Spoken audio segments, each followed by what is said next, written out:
Hello viewers, तो आज हम लोग करेंगे क्लास 10 का चैप्टर जिसका नाम है the making of a world global world. तो स्टार्ट करते हैं अपना चैप्टर बिना किसी देरी के।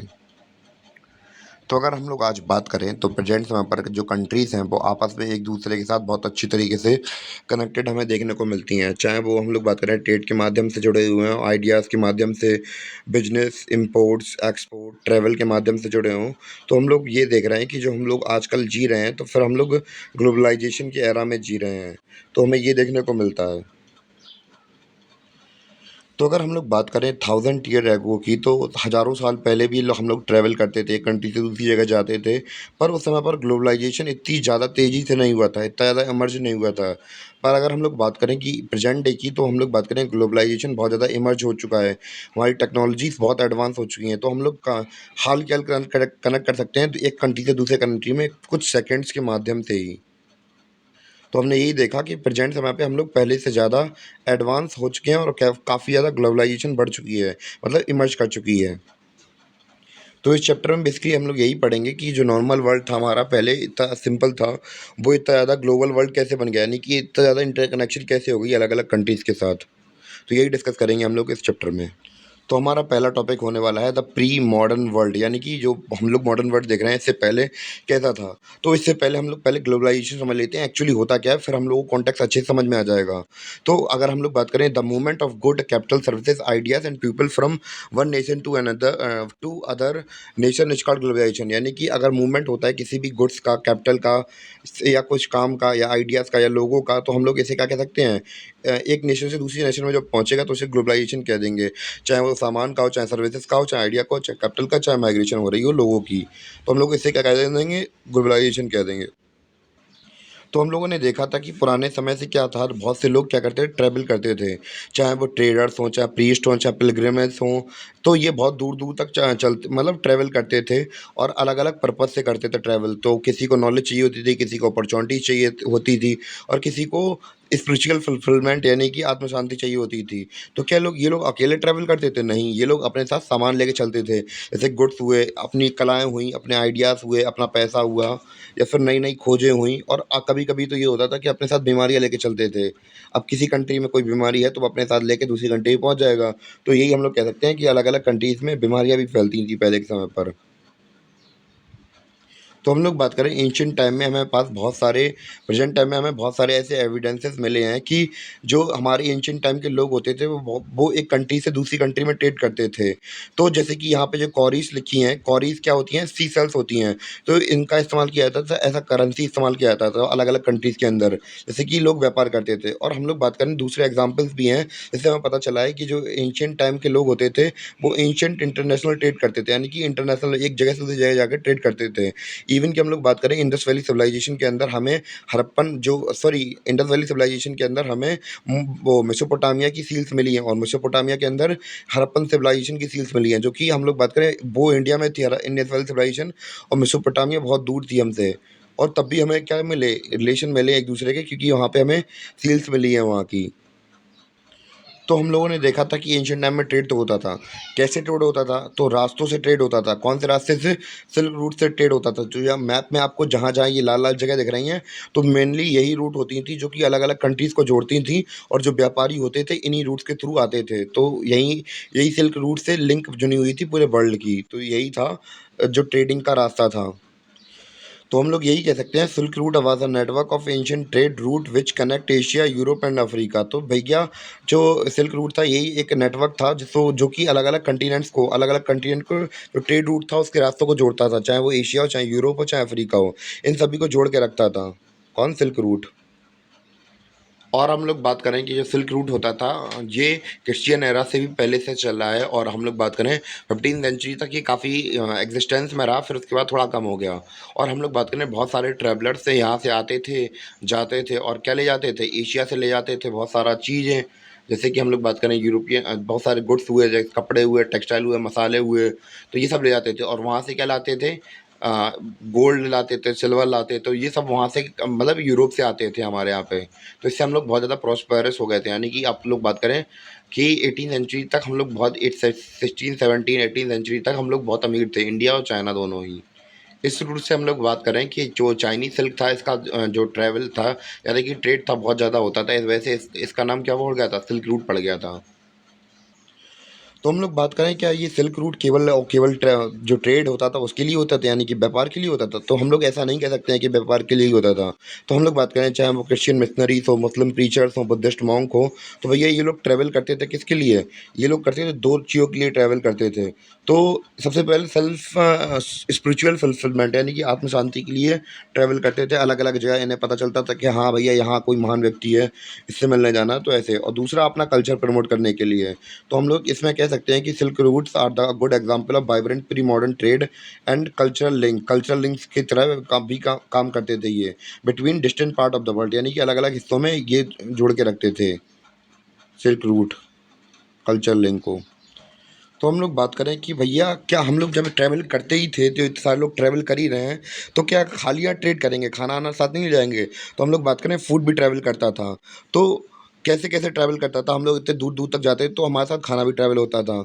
तो अब हम लोग बात करें कि एक कंट्री से दूसरी कंट्री गए, तो अब भैया अब हमने हमारे यहाँ पे नूडल्स बनते हैं, तो एक कंट्री से खाना दूसरी कंट्री में पहुंच गया, तो बहुत सारी कंट्रीज में खाना इंट्रोड्यूस ऐसे ही हुआ था कि जैसे कि चाइना में जो नूडल्स माना जाता है चाइना में ओरिजिनेट हुए थे, और वही अगर वेस्ट में पहुंच गया तो इसे स्पेगेटी कह दिया।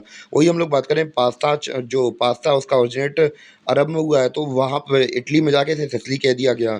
तो हम लोग देख रहे हैं खाना वही है, बस नाम नाम चेंज हो जाते थे, क्योंकि एक जगह से दूसरी जगह जो ट्रेवलर्स होते थे वो अपने साथ खाना लेके जाते थे। तो हम लोग बात करेंगे जैसे कि हमारे कॉमन फूड्स हुए, जैसे पोटैटो, सोया, ग्राउंडनट, मेज, टोमेटो, चिली, स्वीट पोटैटो।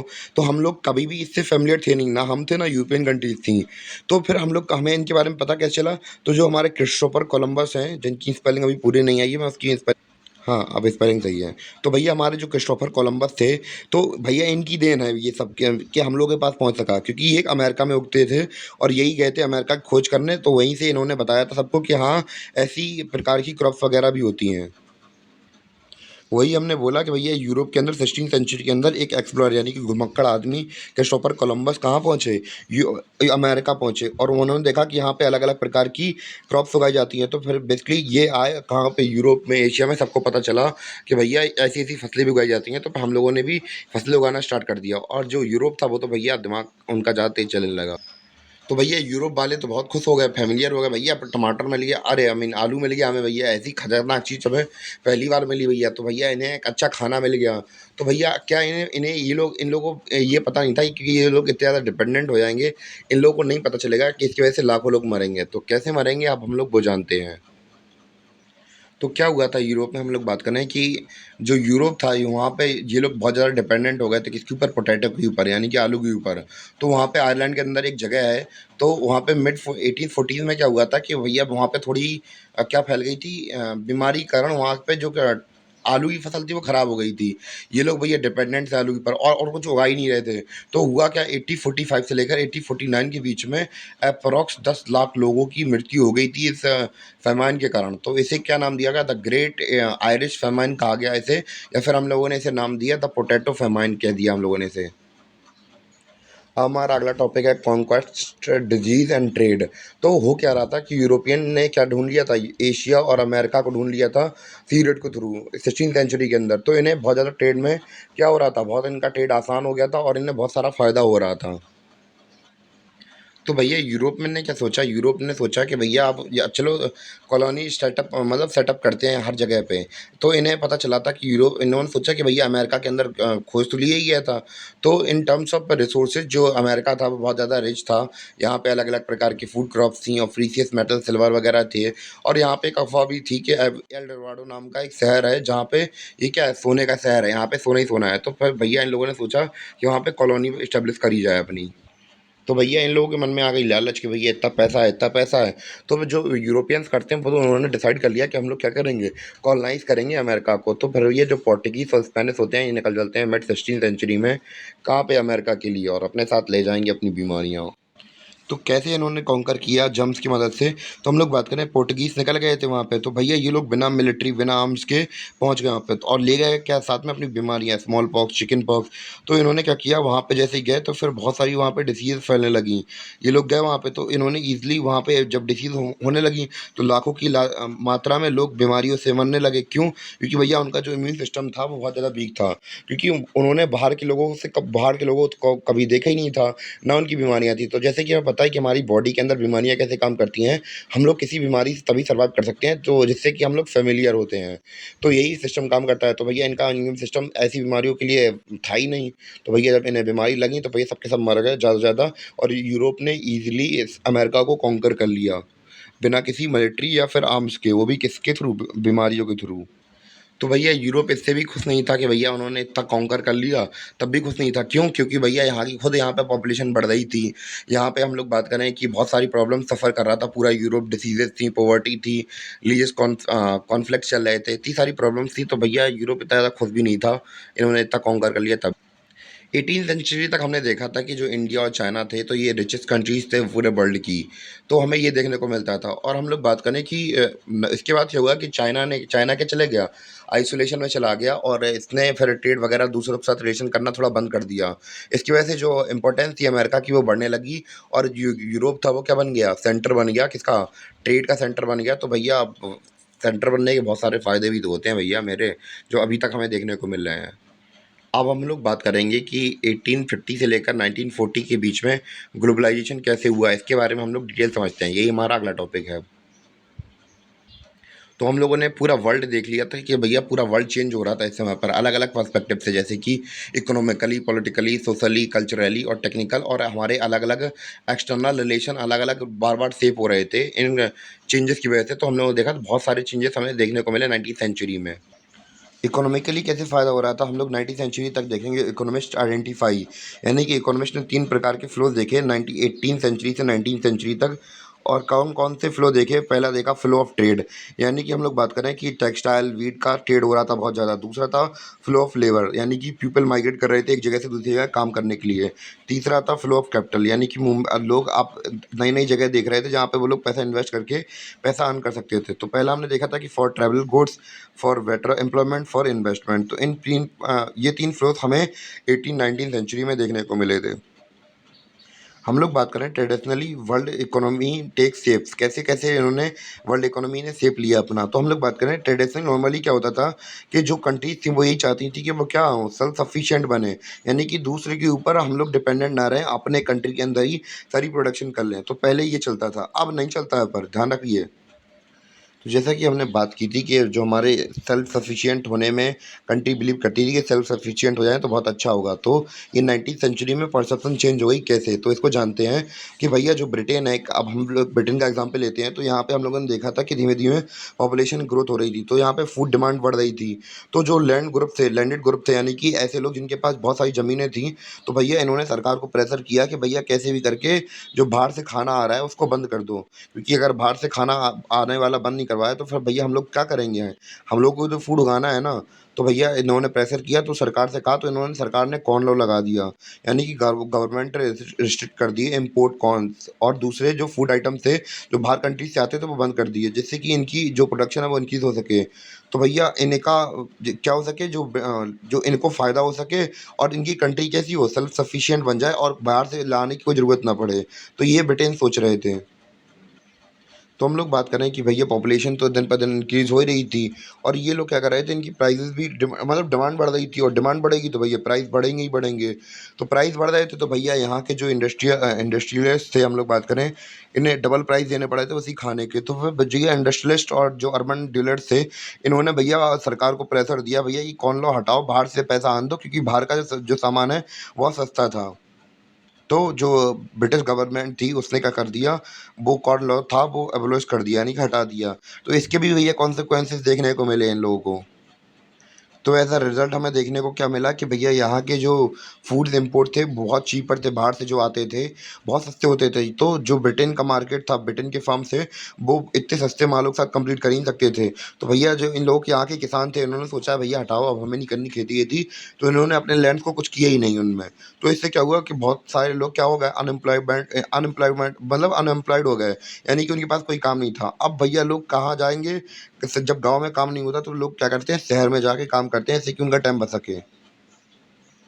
तो भैया गाँव से शहर आ गए लोग, शहर में आए, शहर में आके फैक्ट्रीज़ में काम करने लगे, तो फिर यहाँ पे फैक्ट्रीज़ में जब काम करने लगे, तो यहाँ पे इंडस्ट्रीज़ का ग्रोथ होने लगी, तो इंडस्ट्रीज़ की ग्रोथ हो रही थी। अब भैया मशीनें तो हैं, कच्चा माल भी तो चाहिए, तो रॉ मटेरियल कहाँ से आएगा भैया?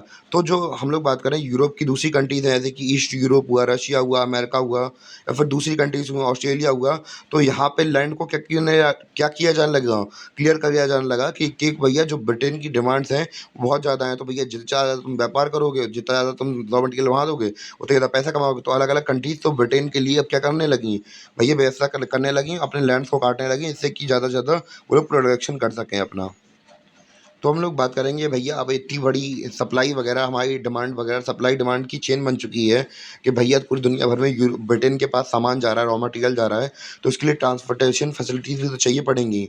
तो इससे होगा क्या कि जो रेलवे लाइन्स हैं वो बिछाई जाएँगी और अलग-अलग जगह पे कनेक्ट कर दी जाएँगी, जैसे कि इंडिया में हुआ था कि उनकी सप्लाई पहुँचानी थी जल्दी से हमें। तो और हम लोग बात करें लंदन एक नया फाइनेंशियल सेंटर बन के आया है जो कि यहाँ पे लोग बहुत सारा पैसा इन्वेस्ट भी कर रहे थे। तो हम लोग अब बात करेंगे कि शॉर्टेज हो गई थी लेबर्स की, कहाँ पे? अमेरिका में, ऑस्ट्रेलिया वगैरह में। तो भैया 50 मिलियन लोग माइग्रेट कर जाते हैं यूरोप से कहाँ पे? अमेरिका में। और अगर वर्ल्ड वाइड देखें तो 150 मिलियन पीपल माइग्रेट कर देते हैं एक जगह से दूसरी जगह में 80th 90th सेंचुरी तक। हम लोग बात करेंगे रोल ऑफ टेक्नोलॉजी, यानी कि 19वीं सेंचुरी तक हमने देखा था कि मेजर की स्पेलिंग सॉरी गलत लिखी है यहाँ पे। तो मेजर इन्वेंशन कौन-कौन से थे? रेलवे था, स्टीम इंजन था, टेलीग्राफ था। तो भैया यहाँ पे हमें ये इतनी सारी चीज़ें देखने को मिल रही थी। तो इतने सारे इन्वेंशन हमने देख लिए थे या हो चुके थे 19वीं सेंचुरी। तो हम लोग बात करें 80-70 से पहले क्या होता था कि अमेरिका में यूरोप में जो मीट होता था वो अमेरिका से जाता था, तो वहाँ पे ज़िंदा जानवरों को ले जाया जाता था और वहाँ पे जाके उनको काट दिया जाता था यूरोप के अंदर। तो प्रॉब्लम्स क्या थी? तो भैया सबसे पहले एक तो बहुत सारी जगह घेरते थे जानवर ये, और ये लोग बहुत कमज़ोर हो जाते थे जब ये जाते थे शिप्स के थ्रू, तो रास्ते में बहुत ज़्यादा बीमार हो जाते थे। तो ये मीट बहुत ज़्यादा खाने लायक ठीक था नहीं, और ये मीट बहुत ज़्यादा एक्सपेंसिव हो रहा था कि बहुत ज़्यादा महँगा हो रहा था कि भैया इसकी डिमांड भी बहुत ज़्यादा थी। तो इसका सॉल्यूशन क्या निकला? हमारी टेक्नोलॉजी हमें हेल्प करेगी। तो 80-70s के बाद क्या होता है कि जो रेफ्रिजरेटर है उसकी खोज होती है। तो भैया जब रेफ्रिजरेटर की खोज हो गई तो भैया अब ये लोग रेफ्रिजरेटर शिप्स ले जाने लगे। तो भैया अब अमेरिका के अंदर ही क्या करते थे, वो जो एनिमल्स होते थे उन्हें काट देते थे। अब इन्हें जगह घेरने की ज़रूरत भी नहीं है। शिप्स में अच्छी तरीके से रख देंगे रेफ्रिजरेटर के अंदर। इससे फ़ायदा क्या होंगे? तो भैया इन्हें आसानी से हम लोग ले जा सकते थे और ये लंबे समय तक फ्रेश रहते थे रेफ्रिजरेटर के अंदर। इससे हुआ क्या कि जो मीट की प्राइसेज़ थी वो कम हो गई, और जो आम लोग थे वो क्या कर सकते थे, अब गरीब लोग भी मीट को अफ़ोर्ड कर सकते थे और ईज़िली फिट रह सकते थे वो लोग भी अब। अब हम लोग बात करेंगे लेट 19th सेंचुरी कॉलोनिज़्म के बारे में। तो कॉलोनिज़्म कैसे-कैसे फैला उसके बारे में थोड़ी चर्चा करते हैं। तो भैया स्टार्टिंग में हम लोगों ने देखा कि भैया ये कंट्रीज़ क्या कर रही थी, दुनिया के अलग-अलग हिस्सों में कॉलोनीज़ बना रही थी। इससे उनका ट्रेड फ्लोरिश कर रहा था, उनका मार्केट एक्सपेंड कर रहा था। पर इससे बहुत सारी कंट्रीज़ एक्सपीरियंस्ड भी उन्हें बहुत ज़्यादा दिक्कत हो रही थी। जैसे कि उनकी आज़ादी छीनी जा रही थी, उनका रोज़गार छीना जा रहा था। इंडिया के अंदर आप लोग खुद देखते होंगे, और भैया बहुत ज़्यादा दर्दनाक था उन सब के लिए ये सब चीज़ देखना। तो भैया जो यूरोपियंस थे उन्होंने बहुत सारी कॉलोनीज़ बना ली थी। इवन कि हम लोग बात करें अंग्रेज़ों ने पूरी दुनिया पे राज किया एक समय पर, और फ्रेंच वालों ने भी काफ़ी कॉलोनीज़ बना के रखी हुई थी पूरी दुनिया भर में। तो एग्ज़ाम्पल के तौर पे हम लोग ये देखते हैं कि अफ़्रीका को भी बहुत सारी कंट्रीज़ ने क्या बना के रखा था, गुलाम बना के रखा था। तो भैया ये लोग आपस में कंट्रीज़ लड़ती थी, तो वैसे एक दिन बर्लिन में क्या हुई, मीटिंग हुई कि भैया क्यों मीटिंग हुई वहाँ पे कि भैया जा कितने मतलब जो अफ़्रीका है वो कितने हिस्से में किसको-किसको कितना-कितना मिलेगा, इस चक्कर में मीटिंग हुई। तो देख रहे हैं कॉन्टिनेंट को बाँटने की बात कर रहे हैं ये लोग। तो हम लोग अब बात करेंगे हमारे अगले टॉपिक के बारे में, रिंडर पेस्ट और द काटल प्लेग। तो भैया हिस्टोरिकली हमने देखा था कि भैया जो अफ्रीका था, यहाँ पे बहुत बड़ा कॉन्टिनेंट था और बहुत कम लोग रहते थे यहाँ पे, और यहाँ पे बहुत अच्छे रिसोर्सेज मिनरल्स वगैरह सब थे, और यहाँ पे एनिमल्स बहुत भारी मात्रा में थे। तो भैया यूरोप को इसको देखकर आ गई लालच, और उन्होंने इसे जीत लिया। भैया ये लोग पहुँचते हैं कहाँ पे, ब्रिटेन वाले पहुँचते हैं कहाँ पे, यूरोपियंस पहुँचते हैं अफ्रीका में। तो अफ्रीका में पहुँचने के बाद इन्होंने जब से हम लोग बात करें एस्टेब्लिश करना स्टार्ट कर दिया क्या, माइंस वगैरह स्टार्ट करना स्टार्ट कर दिया और प्लांटेशन वगैरह लगाना स्टार्ट कर दिया, जिससे कि ये लोग ज़्यादा से ज़्यादा खेती कर सकें और वहाँ के माइंस वगैरह को एक्सट्रैक्ट कर सकें। तो भैया अब वहाँ के लोगों से ये लोग कह रहे थे भैया काम करो, हमारे पास शॉर्टेज ऑफ लेबर है। अफ्रीका वाले कह रहे हमारे पास पर्याप्त काम है और हमारे पास पर्याप्त खाना है, हम क्यों आपके लिए नौकरी करें। तो यूरोपियन ने बहुत सारे मेथड्स अपनाए यहाँ पे अफ्रीकन पीपल को फोर्स करने के लिए, काम करने के लिए। तो क्या कर रहा है, सबसे पहले उन्होंने बहुत सारे हैवी टैक्सेस लगा दिए उनके ऊपर, जिसकी वजह से अब हैवी टैक्सेस देने पड़ेंगे आपको, ज़बरदस्ती टैक्स देने पड़ेंगे। तो टैक्स दोगे कहाँ से भैया, काम करोगे तब तो दोगे। तो ज़बरदस्ती भैया टैक्स लगा रहे हैं कि ज़बरदस्ती काम करवा सके, देख रहे हैं कितना तेज खेल रहे हैं। और इनहेरिटेंस लॉ भी, यानी कि कोई भी पिता की ज़मीन बेटे को कैसे मिलेगी, उसको लेकर भी लॉस वगैरह चेंज कर दिए उन्होंने, कि यानी कि एक एक फैमिली में से एक केवल एक मेंबर प्रॉपर्टी इनहेरिट कर सकता है अपने घर की। और ये भी करते थे कि माइन वर्कर्स को एक ही कैंपस में रखते थे कि ये लोग काम छोड़ के भाग ना जाएँ। तो ये तकनीक अपनाते थे अंग्रेज। तो भैया 80-80s में क्या होता है कि एक्चुअली यहाँ पे रिंडरपेस्ट नाम की एक बीमारी फैल जाती है, इसे हम लोग कैटल प्लेग भी कहते हैं। तो भैया ये फैली कैसी थी कि यहाँ पे इन्फेक्टेड कैटल्स को ले आया जाता है ब्रिटिश एशिया से।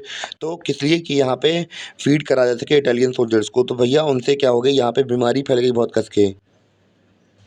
तो भैया जैसे ये बीमारी फैली वहाँ पे, तो बीमारी फैलने से ये बीमारी आग की तरह फैल गई सब जगह पे। और हम लोग बात करें कि इससे क्या हुआ कि 90% वहाँ की जो कैटल पॉपुलेशन थी, यानी कि जानवर थे, वो सभी के सभी क्या हो गए, मर गए।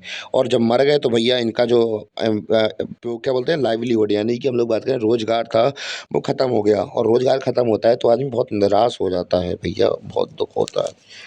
तो इससे क्या हुआ कि भैया उनके पास केवल और केवल प्लांटेशन में वर्क करने के सिवा और कोई ऑप्शन था ही नहीं। तो फिर भैया वो लोग करने लगे और गुलाम बन गए इनके। हम लोग बात करेंगे इंडेंजर्ड लेबर के बारे में। तो भैया जिन्हें हम लोग बाउंडेड लेबर भी कहते हैं, यानी कि कॉन्ट्रैक्ट बेसिस पे ये लोग लेबरी का काम करते हैं। तो हम लोग बात करें कि ये एक प्रकार के लोग होते हैं कि हमने वही बताया स्पेसिफिक टाइम पीरियड के लिए होते हैं। तो 19वीं सेंचुरी के अंदर होता क्या है कि इंडिया से बहुत सारे इंडेंजर्ड लेबर भेजे जाते हैं बाहर। तो हम लोग बात करें कि ये लोग मतलब ये लोग यहाँ से गए क्यों थे। तो भैया कॉटन जो इंडस्ट्री थी वो डिक्लाइन कर गई थी। लैंड रेंट मतलब जो ज़मीन के टैक्सेस थे वो जैसे अफ्रीका में बढ़ा रहे थे वैसे इंडिया में बढ़ा रहे थे। और हम लोग बात करें लैंड को साफ कर दिया गया था माइंस के मतलब प्लांटेशन वगैरह के लिए। और बहुत सारे हम लोग बात करें, ये लोग टैक्स वगैरह पे नहीं कर पा रहे थे, क्योंकि भैया टैक्स इतने ज़्यादा लगा रहे हो, खेती हो नहीं रही है, तो हम लोग करें क्या, तो करें क्या, मर जाओ क्या, नहीं तो। अब ये लोग ऐसा कह रहे थे कि हम मर जाएँ क्या भैया। अब इनके पास कोई ऑप्शन ही नहीं बचा, तो अंग्रेज़ों ने क्या किया, इन्हें बाहर भेज दिया। अब मतलब मजबूर हो गए कि भैया अब इन्हें क्या करनी पड़ेगी, मज़दूरी करनी पड़ेगी। तो इन लोगों को कहाँ-कहाँ भेजा जाता है, सबसे पहले हम लोग बात करें कैरेबियन आइसलैंड्स में भेजा जाता है, फिर मॉरिशस में भेजा जाता है और फिजी में भी भेजा जाता है। यानी कि बहुत भारी मात्रा में यहाँ से इंडिया से जो हमारे गरीब किसान थे उन्हें, मतलब गरीब लोग थे, उन्हें अलग-अलग जगह पे भेज दिया गया। और अगर हम लोग बात करें इंडिया की, तो इंडिया में असम में भी टिन प्लांटेशन थी, तो व यहाँ पे भी बहुत सारे लोगों को काम करने के लिए लवा लाया जाता था। और यहाँ पे इनकी कंडीशन बहुत हॉरिबल थी। और हम लोग बात करें, इनके पास कोई लीगल राइट्स भी नहीं थे और इनके पास केवल यही उम्मीद थी कि भैया हम लोग जब यहाँ से जाएँगे तो हम लोग गरीब नहीं रहेंगे। और इन्हें क्या पता था अंग्रेज़ इनके साथ क्या-क्या करने वाले हैं। फिर क्या होता है 1921 में, जो इंडियंस के जो बड़े-बड़े लीडर्स होते हैं, तो वो 1921 में इस सिस्टम को अबॉलिश करवा देते हैं, यानी कि ख़त्म करवा देते हैं, जिससे कि अब अंग्रेज़ ये नहीं करवा पा रहे थे। अब हम लोग बात करेंगे इंडियन एंटरप्रेन्योर अब्रॉड। तो भैया अब हम लोग यहाँ पे केवल लेबर ही नहीं थे, एंटरप्रेन्योर भी भैया बड़े बड़े यहाँ बैठे थे 19वीं सेंचुरी के अंदर। तो हम लोग बात करें यहाँ पे बैंकर्स और ट्रेडर्स बहुत ज़्यादा ट्रेड, मतलब दो बहुत ज़्यादा फेमस बैंक और ट्रेडर्स थे, जिनके नाम क्या थे, शिकारीपुरी सराफ्स एंड नट्टू कुटई चितारीज। तो भैया ये क्या थे, ये एक्सपर्ट, मतलब ये लोग क्या करते थे, फाइनेंस करते थे एक्सपोर्ट एग्रीकल्चर को, कहाँ पे, central and south east Asia में। तो भैया ये लोग पैसे कहाँ से देते थे, हम लोग ये बात करें। पहले हम लोग बात करें ये काम कैसे करते थे। तो गरीब किसान ये चाहता है कि भैया उसका जो माल है वो विदेशों में बेचा जाए, जिससे कि उसको ज़्यादा से ज़्यादा फ़ायदा मिले। तो अब ये क्या करते थे, इन लोगों के पास बैंकर्स के पास जाते थे, तो ये लोग इन्हें पैसे देते थे जिससे कि ये लोग विदेशों में अपना सामान बेच सकें। तो भैया इन लोगों के पास पैसा कहाँ से आता था, तो ये लोग यूरोपियन बैंक से पैसा लेते थे, नहीं तो खुद के पैसे लगाते थे, जिससे कि उसके बदले इन्हें एक कुछ परसेंट शेयर्स मिल जाते थे इनके स्मॉल फार्मर की क्रॉप से। तो इनका भी फ़ायदा हो जाता था, उनका भी फ़ायदा हो जाता था। और 1816 में हम लोग बात करें कि कुछ हमारे जैसे कि कुछ ग्रुप्स हुए, जैसे कि हैदराबादी सिंधीज़ हुए, तो भैया ये ऐसे मनी लेंडर्स और ट्रेडर्स थे। तो भैया ये लोग उस मतलब जो अंग्रेज़ थे उन्हीं को फ़ॉलो करते थे, यूरोपियंस को फ़ॉलो करते थे। जहाँ पे वो लोग फ़ॉलो करते मतलब ट्रेड करती थी, वहीं पे ये लोग भी ट्रेड करते थे। ये लोग भैया इन्होंने अलग-अलग जगह पे अपने गोदाम वगैरह भी सेट करके रखे थे, अलग-अलग गोदामों पर। तो 19वीं सेंचुरी में इन लोगों का भी बहुत बड़ा रोल था इंडिया की इकोनॉमी में। अब हमारा अगला टॉपिक है Indian trade colonialism and global system. तो भैया पहले होता हम लोग बात करें 70s वगैरह में होता क्या था, तो हम लोग बात कर रहे थे 70-80s में जो इंडिया से कॉटन होता था वो जाता था कहाँ पे, ब्रिटेन के अंदर जाता था। तो इससे बहुत ज़्यादा फ़ायदा होता था इंडिया के वर्कर्स को। तो हम लोग बात करें कि बाद में हुआ क्या, ब्रिटेन के अंदर इंडस्ट्रियल रेवोल्यूशन आ गया, तो वहाँ पे बहुत सारी कॉटन इंडस्ट्रीज तैयार हो गई। तो इससे क्या हुआ कि उन्होंने सरकार को प्रेशराइज करना स्टार्ट कर दिया कि भैया टैरिफ लगाइए इन लोगों के ऊपर, और इनका इम्पोर्ट जो बाहर से कंट्रीज से इम्पोर्ट्स आ रहे हैं वो उनको बंद कराइए। तो भैया जैसा ये लोग कहते हैं तो वैसे ही सरकार इनका टैरिफ बैरियर्स लगा देती है। तो एग्ज़ाम्पल के लिए चलिए मान चलिए कि कोई सामान इंडिया से ₹30 में जा रहा है, और अगर ब्रिटेन पहुंचा और ये लोगों ने टैरिफ मतलब जो इम्पोर्ट टैक्स लगा दिया इन लोगों के ऊपर, तो अब वही ₹30 का जो सामान था वो ₹130 का हो गया। तो अब यहाँ के लोग खरीदेंगे क्यों? तो वहाँ पे इसकी डिमांड कम नहीं हो जाएगी? तो भैया डिमांड कम होगी तो लोग खरीदेंगे कम, तो खरीदेंगे कम तो इनके बेचेंगे कम, और बचेंगे बेचेंगे कम तो इनके पास पैसा भी कम आएगा। तो अगर हम लोग अलग-अलग टाइम पीरियड के डेटा को स्टडी करके देखें तो भैया इंडिया से जो इम्पोर्ट एक्सपोर्ट होता था कॉटन का, वो कितना होता था। 18th सेंचुरी के अंदर हम लोगों ने देखा था कि 30% एक्सपोर्ट होता था। 1850 में देखा था कि 15% हो रहा था। और 70s में क्या था, हमने देखना को मिला भैया मात्र और मात्र 3% बचा था केवल। इतना ही हम लोग एक्सपोर्ट कर रहे थे। तो ये लोग भी बहुत दिमाग लगा रहे थे। तो ये लोग यहाँ से जो हमारा मैन्युफैक्चर क्लॉथ्स होते थे वो भैया कम जा रहे थे, यानी कि बने बनाए कपड़े नहीं जा रहे थे। यहाँ से केवल रॉ मटेरियल जा रहा था, क्योंकि वो लोग अंग्रेज बहुत चालू थे भैया। वो लोग अपनी इंडस्ट्रीज़ में क्या कर रहे थे, कच्चा माल यहाँ से मिला रहे थे। तो अब मान चलिए कोई कपड़ा ₹10 का जा रहा, और वही अगर वही कपड़े की रुई जा रही है कितने रुपये पे, ₹2 की जा रही है। तो फिर फ़ायदा किससे होगा? उन्हें फ़ायदा होगा ना, क्योंकि वो अपनी इंडस्ट्रीज़ में ₹2 का कपड़ा यहाँ से मतलब रुई यहाँ से खरीद लेंगे, और ₹1 का खर्चा लग रहा है उनकी मशीनों का। तो ₹3 में वही चीज़ वो ले रहे हैं, और फिर वापस सामान मार्केट में बेच देंगे वही। इतनी भयंकर तरीके से चूना लगा रहे थे ये लोग अंग्रेज हमें। तो भैया आप रॉ मटेरियल का डाटा देखते हैं तो 1812 में भैया, आप कपड़े के पहले हमने कपड़ों का देखा था, अब हम लोग रुई का देखेंगे कितना हो रहा है। तो 1812 में केवल 5% एक्सपोर्ट होते थे, और 1871 में देखेंगे तो 35% एक्सपोर्ट हो रहा था। क्या केवल रॉ मटेरियल, क्योंकि भैया ये लोग दिमाग लगा रहे थे कि हम लोग यहाँ से रॉ मटेरियल उठा के अपने यहाँ पे इंडस्ट्री में बना के तिगने दामों पर, चिकने चौगने दामों पर अपने जो कपड़े हैं वो बेचेंगे। वही है भैया कि भैया इंडिया से रुई खरीदो, वहाँ पे कपड़े बनाओ, और इंडिया के अंदर हाई रेट्स में कपड़े बेच दो जाके, और प्रॉपर्टी प्रॉफिट भैया, पैसा ही पैसा ब्रिटेन वालों के पास। तो इन्होंने अभी इनकी अभी भी शायद केस चला था, शशि थरूर की आपने स्पीच सुनी हुई जरूर इनके बारे में, ये कितना पैसा लूटा वगैरह था इन लोगों ने। और भैया इंडियन मार्केट की इन लोगों ने कमर तोड़ दी थी अंग्रेज़ों ने। कैसे कैसे? क्योंकि भैया जो इंडिया जो कपड़े बनाते थे वो अपने हाथों से बनाते थे, तो भैया उनकी हाई कॉस्ट होती थी, और जो लोग अंग्रेज जो बना के बेचते थे वो लोग मशीन से बना के बेचते थे, तो ये बहुत ज़्यादा चीप होते थे।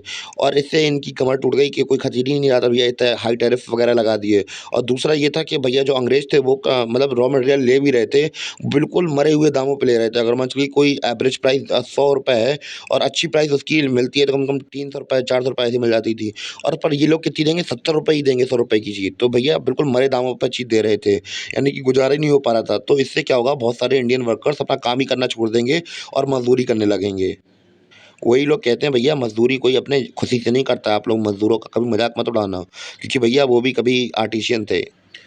तो इससे हमें देखने को मिल रहा था कि ब्रिटेन को बहुत ज़्यादा फ़ायदा हो रहा था, इनका ट्रेड सरप्लस हो रहा था। तो इससे ये क्या कर रहे थे, ये अपने ब्रिटिश ऑफिशियल्स की पेंशन वगैरह देते थे, और बाकी कंट्रीज़ के साथ जो इनका बिल्स वगैरह है, वो पेंडिंग वगैरह डला हुआ रहता था, उसे निपटा देते थे। अब हमारा अगला कॉन्सेप्ट आता है हमारा इंटर वॉर इकोनॉमी, यानी कि जो वर्ल्ड वॉर फर्स्ट चल रही थी उस समय पर, उस पे जो वर्ल्ड इकोनॉमी थी उस पे क्या असर पड़ा, और इनकी इकोनॉमी के ऊपर क्या फर्क मतलब असर पड़ा, और हमारी इकोनॉमी के ऊपर क्या असर पड़ा, तो हम लोग ये दोनों चीज़ें देखेंगे। अब हम लोग बात करेंगे अपने वॉर टाइम ट्रांसफॉर्मेशंस के बारे में। तो इससे पहले हम लोग वर्ल्ड वॉर 1 को समझ लेते हैं कि 1914 से लेकर 1918 के बीच में वर्ल्ड वॉर 1 हुआ था। और ये हुआ था 2 ग्रेट पावर्स के बीच में, जिनका नाम था एलाइड पावर्स और सेंट्रल पावर्स। एलाइड पावर्स के अंदर कंट्रीज़ आती थी ब्रिटेन, फ्रांस, रशिया, यूएसए। और सेंट्रल पावर के अंदर आती थी कंट्रीज़ कौन सी, जर्मनी, ऑस्ट्रो-हंगेरी और ओटोमन तुर्की। तो भैया इसमें पहली बार हमने वॉर देखी थी, मॉडर्न मॉडर्न वॉर देखी थी हमने, कि भैया इसमें machine guns, tanks, aircraft, chemical weapons, इन सब का इस्तेमाल देखने को मिला था।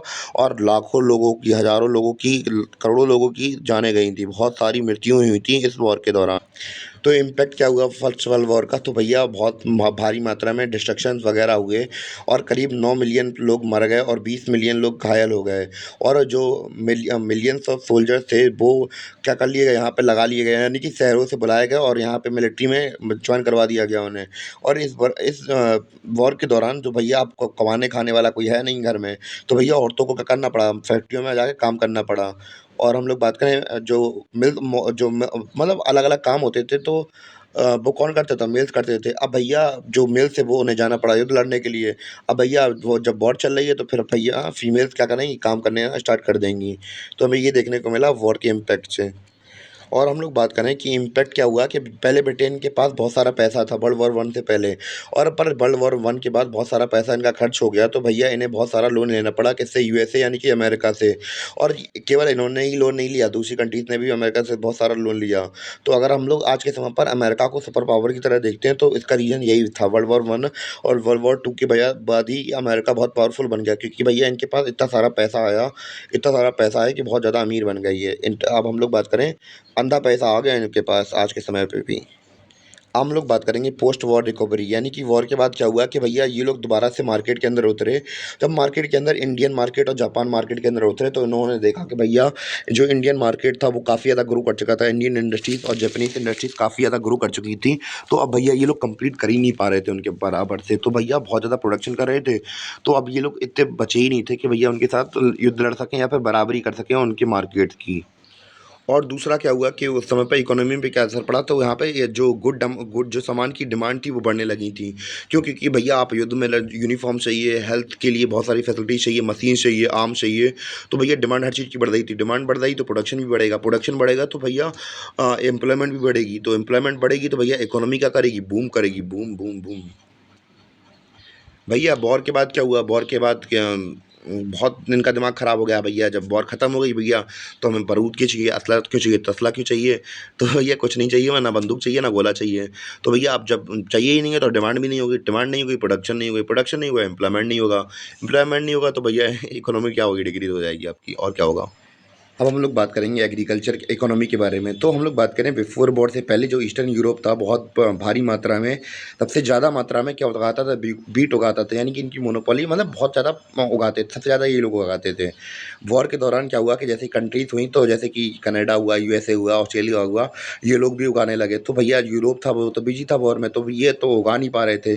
तो इन कंट्रीज ने उगाना स्टार्ट कर दिया वीट को वॉर के दौरान। तो भैया इनकी डिमांड हाई हो रही थी, तो इन्हें बहुत ज़्यादा प्रॉफ़िट मिला, देखने बहुत सारा प्रॉफ़िट देखने को मिला। तो वॉर जैसे ही स्टार्ट खत्म हुई, तो उसके बाद यूरोप ने भी स्टार्ट कर दिया प्रोडक्शन करना। तो भैया ये कंप्लीट कर रहे थे, और भैया अब ये लोग तो कर ही रहे थे, अब यूरोप वाले भी करने लगे। तो भैया अब बहुत सारी मात्रा में डिमांड, मतलब सामान वगैरह बनने लगेगा, तो फिर अब क्या होगा कि भैया जो बीट की प्राइसेज़ हैं, अब भैया डिमांड इतनी ज़्यादा है नहीं है, और तुम सरप्लस कोई सामान रखा है, तो भैया अब आदमी का पेट भरा होता है, फिर खाने की इज़्ज़त नहीं करता आदमी कोई। तो भैया वही हुआ कि बीट की प्राइसेज़ कम हो गई। तो भैया कम हो गई तो बहुत सारे किसानों को बहुत ज़्यादा घाटा हुआ, तो उनको बहुत ज़्यादा लोन लेना पड़ा और वो कर्ज में चले गए, उन्हें बहुत सारा पैसा उधार लेना पड़ा। तो अभी हम लोगों ने कुछ देर पहले बात की थी, तो हम लोग अब बात करेंगे अपने अगले टॉपिक के बारे में, rise of mass production and consumption.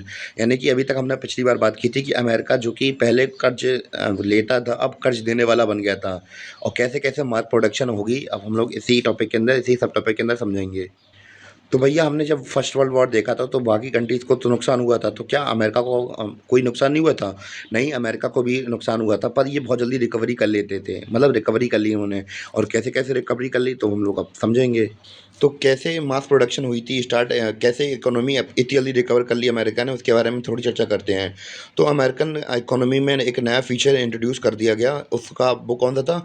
Mass production. इसमें क्या होता था कि कोई भी चीज़ लार्ज मात्रा में प्रोड्यूस होती थी तो इसे क्या कह देते थे? मास प्रोडक्शन कह देते थे।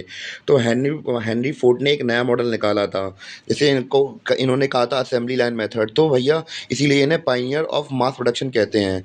और इसमें क्या होता है कि एक बहुत सारे लोगों को एक लाइन में खड़ा कर दिया जाता है, और इससे कि बहुत जल्दी-जल्दी वो लोग काम कर लेते हैं, और जो प्रोडक्शन कॉस्ट होती है वो भी बहुत सस्ती लगती है। और इन्होंने जो टी मॉडल 4 थी, तो ये बहुत बड़ी मात्रा में प्रोड्यूस की थी अपनी कार। तो भैया ये देखा था कितना अच्छा फीचर इंट्रोड्यूस कराया था इन्होंने। आजकल हम लोग अपने शहरों वगैरह में देखते होंगे, जो आप लोगों के दोस्त वगैरह कंपनियों में काम करते होंगे, तो वो ऐसे ही काम करते हैं को मिलते हैं, हमें देखने को मिलते हैं। और 1940 में क्या करते हैं कि हेनरी फोर्ड डबल कर देते हैं उनकी डेली इनकम $5 थी। तो हम लोग बात करें कि भैया इन्हें कोई घाटा वगैरह नहीं हो रहा था, तो इनकी भैया प्रॉफिट ही इतना अच्छा हो रहा था, उनका मॉडल ही इतना अच्छा था, तो इन्हें कोई प्रॉब्लम नहीं थी अपने जो वर्कर्स हैं उनके वेजेस बढ़ाने में। अगर हम लोग बात करें कार प्रोडक्शन की, तो कार प्रोडक्शन 19 में 2 मिलियन थी, और 1929 में 5 मिलियन हो गई थी, यानी कि काफ़ी बढ़ चुकी थी। और यहाँ पे केवल कार प्रोडक्शन ही नहीं बढ़ गया था, जैसे कि वाइट गुड प्रोडक्ट्स भी बढ़ गए थे, जैसे कि हमारे फ्रिज हुए, वॉशिंग मशीन्स हुई, रेडियो हुए, तो इनकी प्राइसेस भी डिक्लाइन हो गई थी, क्योंकि मास प्रोडक्शन हो रहा था। कोई भी चीज़ अगर भाई बड़ी मात्रा में की जाती है तो फिर उसकी प्राइस अपने आप डिक्लाइन कर दी जाती है। जैसे कि आप लोग ऑनलाइन कोर्स वगैरह लेते होंगे, तो उसका सीन ऐसे ही चलता है। इससे क्या हुआ, हाइसिंग हाउसिंग बूम हुआ, तो जो यूएस के पीपल थे उनका जो लिविंग स्टैंडर्ड था वो बढ़ गया था, स्टैंडर्ड ऑफ लिविंग बढ़ गया, तो इसलिए जो यूएस की इकोनॉमी थी उसने बहुत जल्दी अपने आप को रिकवर कर लिया। तो इनकी इकोनॉमी इतनी अच्छी हो जाती है कि भैया ये दूसरी कंट्रीज़ को लोन देने लगते हैं, जैसे कि ब्रिटेन वगैरह को और दूसरी कंट्रीज़ को। अब हम लोग बात करेंगे कि द ग्रेट डिप्रेशन के बारे में। तो ग्रेट डिप्रेशन में क्या हुआ था कि 1929 और 1930 के बीच में ग्रेट डिप्रेशन हुई थी। इसमें इकोनॉमी क्या हो जाती है, डूब जाती है, यानी कि प्रोडक्शन डिकता है, एम्प्लॉयमेंट डिक्लाइन हो जाता है, इनकम डिक्लाइन हो जाती है और ट्रेड डिक्लाइन हो जाता है। तो कैसे हो गया भैया ये सब? अभी तो हम देख रहे हैं कितना अच्छा चल रहा था वहाँ पे सीन। तो हम लोग अब समझेंगे कि क्या-क्या कारण थे जिसकी वजह से ग्रेट डिप्रेशन आई थी। तो भैया over production of agriculture goods, यानी कि जो एग्रीकल्चर गुड्स थे उनका प्रोडक्शन बहुत ज़्यादा हो रहा था। तो एग्रीकल्चर पे पहले ही से बड़ी मात्रा में था, ऊपर की वॉर के बाद तो फिर भैया सब कंट्रीज़ भी अपना प्रोडक्शन करने लगी। तो इसकी वजह से जब भैया ऑब्वियस सी बात है कि आज किसी चीज़ की प्रोडक्शन ज़्यादा हो रही है और डिमांड कम हो, तो उसकी प्राइस ऑब्वियसली कम हो जाती है। जो किसान थे भैया वो सोच रहे थे कि अगर हम लोग अपनी प्राइसेज़ अपने मतलब प्रोडक्शन बढ़ा देंगे, शायद हमारी प्राइसेज़ हमें वापस मिल जाएँ। तो भैया इससे और ज़्यादा घाटा हो गया उन्हें, क्योंकि उन्होंने और ज़्यादा सामान बढ़ाया तो और ज़्यादा डिमांड थी नहीं, तो एक्चुअली हुआ ये कि भैया इनका जो प्राइस मतलब जो सामान था या फिर प्रोडक्ट की बात करें, तो ये बिका ही नहीं, और बिका नहीं तो फिर ये रखा रख के सड़ गया। तो इस वजह से जो एग्रीकल्चर इकोनॉमी थी वो बिल्कुल घुस गई थी, वो लोग डूब गई थी। और अगला कारण था कि विड्रॉल ऑफ अमेरिकन लोन्स। तो जो यूरो मतलब अमेरिका था, इसके अंदर तो हमें इकोनॉमी के अंदर इतनी प्रॉब्लम देखने को मिल रही थी, तो ये जहाँ जहाँ लोन दिए तो वहाँ से लोन वापस मांग रहे थे, तो इससे बहुत सारे यूरोपियन बैंक क्या होगा, फेल होगा, क्योंकि पैसा तो अमेरिका के लिए बैठे थे ना आप, और जब पैसा ही नहीं होगा तो लोन बैंक कहाँ से काम करेंगे। और दूसरा ये था कि भैया दुनिया की अलग-अलग इकोनॉमीज़ कोलैप्स कर गई भैया, अब पैसे ही नहीं है तो कोलैप्स तो करेंगी बैलेंस, इन्फ्लेशन फेलियर हो गया आपके यहाँ। और तीसरी चीज़ ये थी कि जो यूएसए था उसने अपना इम्पोर्ट ड्यूटी डबल कर दी थी, इससे भैया हर कंट्री को अफेक्ट पड़ने लगा। तो जैसे कि आज के समय में डोनाल्ड ट्रंप हमारे चाचा जी बहुत कांड कर रहे हैं, आजकल उन्होंने भी ऐसे ही कुछ कर दिया है कि ट्रेड ड्यूटीज डबल कर दी उन्होंने। अब हम लोग देखेंगे अमेरिका के अंदर क्या इम्पैक्ट देखने को मिला। तो भैया अमेरिका के अमेरिकन बैंक्स ने जो आम लोग थे उन्हें भैया लोन देना ही मना कर दिया, और भैया जिन्होंने उनसे लोन ले रखा था उनसे भी वापस मांग रहे थे। और जो भैया और हम लोग बात करें कि भैया जो किसान थे वो भी परेशान हो गए थे। जो आदमी का सामान रखा था घर में तो भैया पैसा था नहीं, अब लोन लिया तो भैया सामान बेचना पड़ेगा, और इससे बिजनेस कोलैप्स हो गया। जो अनएम्प्लॉयमेंट थी वो भी बढ़ गई थी। और जो बैंक से वो भैया फोर्सफुली लोगों से कह रहा है भैया अपना सामान बेचो, हमारा सामान हमें पैसा वापस चाहिए, हमें कुछ भी करके हमें डर लग रहा है। तो फिर भी कैसे कैसे करके जो बैंक फेलियर था वो तो हो ही गया था। और हम लोग बात करें पर जैसे भी करके 1930 के बाद जो यूएस था उसने दोबारा से रिकवरी स्टार्ट कर दी, पर तब तक क्या पॉलिटिकल और इंटरनेशनल रिलेशन ये सब हमें देखने को मिलते हैं, ये सब में फेलियर हो गया था मतलब अमेरिका। हम लोग बात करेंगे impact of great depression on India, यानी कि इंडिया के ऊपर क्या क्या इम्पैक्ट पड़े। यहाँ पे फिर मेजर की स्पेलिंग रख लिखी है। तो फिर बात क्या चल रही थी कि जो इंडिया क्या था, मेजर एक्सपोर्टर था एग्रीकल्चर गुड्स का, और मेजर इम्पोर्टर था, मतलब इम्पोर्ट करवाते थे मैन्युफैक्चरर्स, मतलब अलग-अलग मैन्युफैक्चरिंग थिंग्स का। और पर हुआ क्या, जो ग्रेट डिप्रेशन चला था 1929 से 1934 तक, तो भैया जो इम्पोर्ट और एक्सपोर्ट थे बिल्कुल आधे हो गए थे, और व्हीट प्राइसेस घट के 50% हो गए थे। मतलब गरीब किसानों के पास पैसा था नहीं, तो भैया अंग्रेज क्या कह रहे थे, हमें पूरा रेवेन्यू चाहिए, हमें पैसा चाहिए। तो भैया आप किसान के पास पैसा ज़मीन से थोड़ी ना उग रहा था भैया, वो क्या करेंगे, अपनी सेविंग्स को बेचेंगे, लैंड्स को बेच देंगे, और ज्वेलरीज बेच देंगे, अपने प्रीवियस मेटल्स यानी कि जो उनके पास होगा वो सब हटा देंगे कि भैया कैसे भी करके इनका टैक्स तो देना पड़ेगा ना, वरना ये हमें मारेंगे, पीटेंगे, कूटेंगे, तो परेशान करेंगे हमें। तो इसलिए इन्होंने सब बेच दिया अपना। अब हमारा अगला टॉपिक वो आता है, वो है rebuilding a world economy post war era. तो मतलब वॉर्स वगैरह के बाद इकोनॉमी कैसे रिकवर वगैरह हुई थी।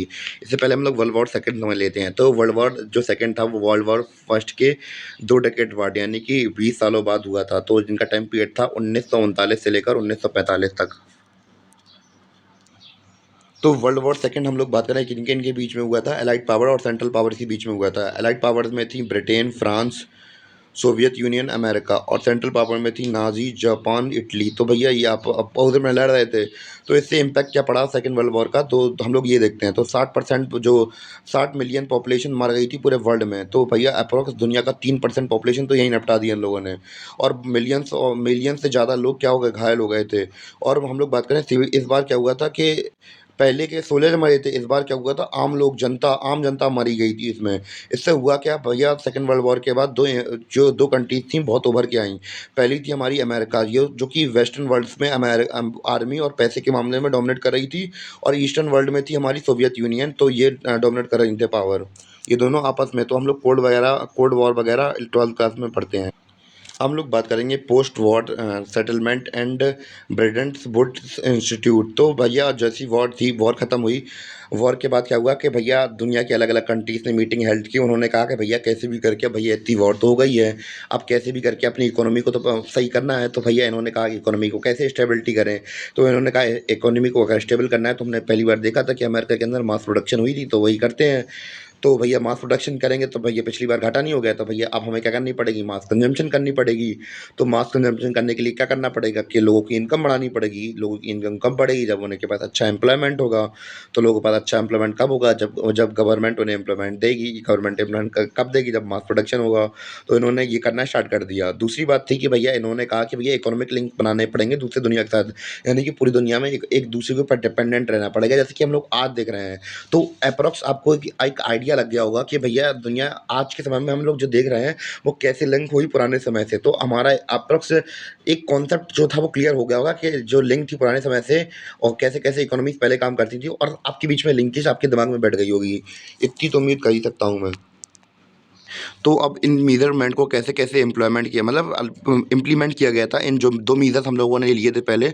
तो इसके लिए करते क्या है कि जुलाई 1944 में ब्रिटेन विल्ड हेम्सवेयर में कॉन्फ्रेंस होती है यूएसए के अंदर। तो भैया इन लोगों ने फैसला किया कि इसे पहले हम लोग बात करें, इसे ब्रिटेन वुड्स कॉन्फ्रेंस भी कहते हैं, यूएनएमएफसी कहते हैं।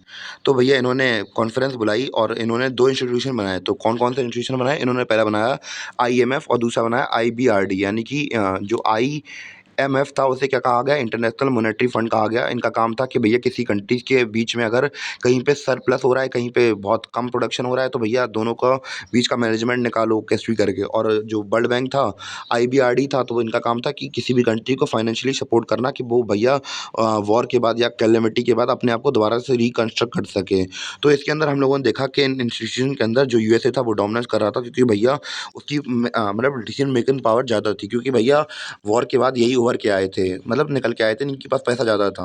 और भैया जो सिस्टम, मतलब इसमें तो ये काम कैसे करता है, इसमें रेट थे वो फिक्स कर दिए गए थे, एक्सचेंज रेट फिक्स कर दिए गए थे। क्योंकि जो डॉलर था उसे एक स्टैंडर्ड यूनिट मान दिया गया था, और अप्रॉक्स $35 में पर आउंस ऑफ गोल्ड एक्सचेंज मिलता था। यानी कि मतलब जो कंट्रीज़ थे उनको मतलब डॉलर से एक्सचेंज करने के लिए कह दिया गया था, और जो डॉलर था उसको भी गोल्ड प्राइस से फिक्स कर दिया गया था। तो हमें ये देखने को मिला था। अब हम लोग बात करेंगे the early post war years. तो 1950 से 70s के बीच में क्या हुआ था कि इकोनॉमी बहुत स्टेबल हो गई थी भैया। जो वर्ल्ड ट्रेड था वो एनुअली 8% ग्रोथ रेट से बढ़ रहा था, और जो डेवलपिंग कंट्रीज थी वो भी भैया अब जल्दी जल्दी जो मतलब एडवांस इंडस्ट्रीज कंट्रीज थी उनको अडॉप्ट कर रही थी, और अपने आप को डेवलप करने की कोशिश कर रही थी। अब हम लोग बात करेंगे अपने अगले टॉपिक के बारे में जिसका नाम है डीकोलोनाइजेशन एंड इंडिपेंडेंस। तो वर्ल्ड वॉर सेकंड के बाद बहुत सारी कंट्रीज़ ने क्या कर लिया, अपने आप को आज़ाद कर लिया था। अब वो आज़ाद हो गई थी। अब पर फिर भी जो इतनी कंट्रीज़ ने इनके ऊपर एक्सप्लॉइटेशन किया था, तो भैया इनके ऊपर बहुत गंदा असर पड़ा था। और यहाँ पे पॉवर्टी, हंगर और यहाँ पे रिसोर्सेज़ की बहुत ज़्यादा कमी हो गई थी, क्योंकि अंग्रेज़ों ने पहले ही लूट लिया था सब कुछ। और हम लोग बात करें ब्रिटेन वुड इंस्टीट्यूशन की, तो भैया ये केवल उनको सपोर्ट कर रहे थे जो डेवलप थे पहले से, और उन्हें सपोर्ट नहीं कर रहे थे जो कि डेवलपिंग थे। तो भैया यहाँ पे डेवलपिंग की स्पेलिंग गलत होगी और डेवलप्ड की स्पेलिंग भी गलत है, तो भैया देख लेना, अपना सही कर लेना।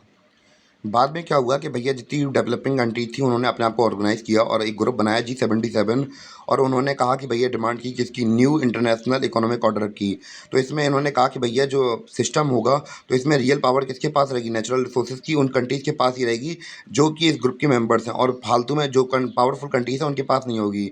और इनके कच्चे माल की उन्हें फेयर प्राइस मिलनी चाहिए, और जो मैन्युफैक्चरिंग गुड्स हैं वो उनके पास, इनकी पकड़ होनी चाहिए, बेटर एक्सेस होनी चाहिए इनके पास। अब हम लोग बात करेंगे end of Bretton Woods and beginning of globalization. यानी कि 1960 के बाद क्या हुआ कि जो यूएस की इकोनॉमी थी, अब वो भैया नीचे जाने लगी थी, क्योंकि भैया जो यूएसए था उसने इन्वेस्टमेंट किया था अलग अलग कंट्रीज़ के अंदर। तो जैसे ही उनकी जो इकोनॉमी थी वो कोलैप्स की, तो भैया यूएस की जो इकोनॉमी थी उसके ऊपर भी तो असर पड़ेगा। तो भैया जो डॉलर थी उसकी वैल्यू वगैरह भी कम होने लगी। तो भैया इससे क्या किया गया, जो फिक्स एक्सचेंज रेट थे वो अब चेंज कर दिए गए, किसमें, फ्लोटिंग एक्सचेंज रेट में चेंज कर दिए गए। हम लोग बात करें डेवलपिंग कंट्री की, तो स्टार्टिंग में ये क्या करते थे, लोन लेते थे किससे, इंटरनेशनल इंस्टीट्यूशन से। बाद में इन्हें फोर्स किया जाने लगा कि भैया इन्हें लोन लेना है किससे, वेस्टर्न कमर्शियल बैंक्स और प्राइवेट लैंडिंग इंस्टीट्यूशन से। जिससे क्या हुआ कि इनके हाई रेट से तो भैया इनसे बहुत ज़्यादा लोन लेना पड़ा। तो भैया इनकी धीमे धीमे कर्ज में जाने लगे, तो भैया इनकी इनकम डिक्रीज हो गई, और पॉवर्टी जो यानी गरीबी थी वो इनक्रीज हो गई। तो इससे क्या हुआ कि जो अफ्रीका और लैटिन अमेरिका था, भैया इनकी कंडीशन बहुत ज़्यादा ख़राब होने लगी।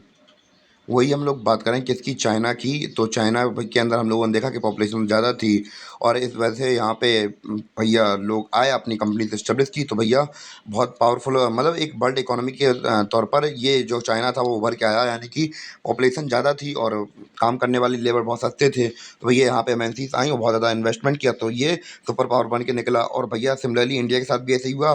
तो यहाँ पे भी इकोनॉमिक ट्रांसफॉर्मेशन देखने को मिला, इवन कि अभी भी इकोनॉमिक ट्रांसफॉर्मेशन बहुत ज़्यादा देखने को मिला है, क्योंकि इंडिया की पॉपुलेशन ज़्यादा है और चीप लेबर भी अवेलेबल है यहाँ पे।